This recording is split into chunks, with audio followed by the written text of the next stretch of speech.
The picture on the left is of Mao Zedong in his youth. The picture in the middle is a statue created of him outside a university in China. And the picture on the right is of Zedong after becoming the chairman of the People's Republic of China, also known as the PRC. Important events of dictatorship. On October 7, 1950, Mao orders the invasion of Tibet. In November 25, 1950, Sun Mao Enning was killed in the Korean War. In 1951, there were 5 anti-campaigns against capitalists. Hundreds of thousands were killed by suicide or execution. In 1952, Mao bans all parties except for the CCP.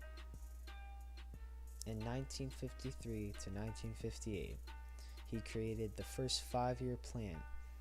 Mao undertakes instant industrialization of China. In September 27, 1954, Mao becomes the president of the PRC, also known as the People's Republic of China. In 1956 to 1957 was the 100 Flowers campaign.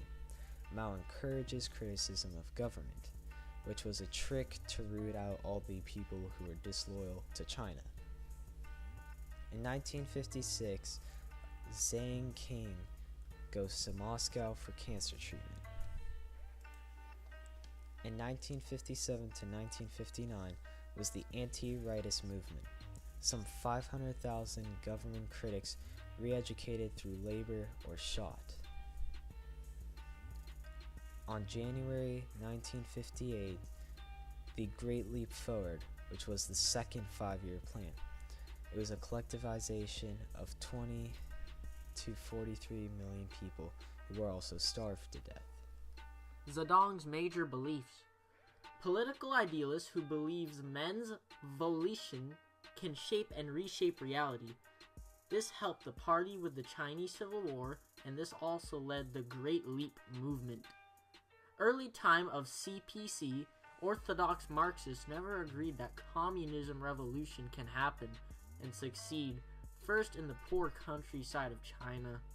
In addition, Mao wasn't considered as prestige of Marxism.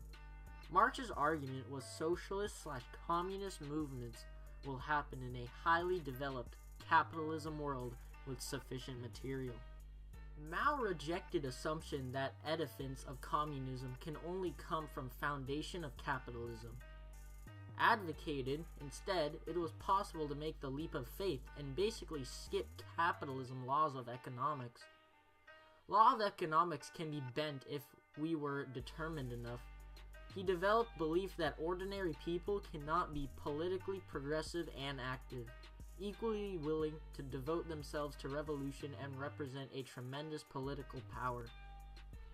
Such a power was harnessed by party to drive KMT to Taiwan.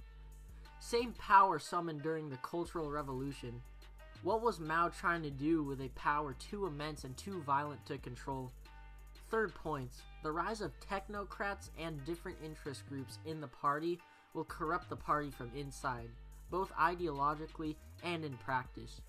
Economic development calls for specialization and division of labor, creates what Mainzer calls a bureaucratic capitalism. This had a deep distrust in the political establishment and bureaucrats. End of dictatorship and significance. Mao died in 1976. In the early 60s, some of the Chinese Communist Party leaders attempted to introduce limited reforms.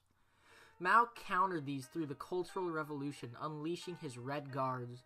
This re-established control of the party and government by a radical faction led by his wife Jiang Qing. It is unclear what direct control Mao had in his later years, but certainly even if he was not in control, his policies were being enforced. After his death, the radicals lost in a power struggle with those who wished to introduce economic reforms.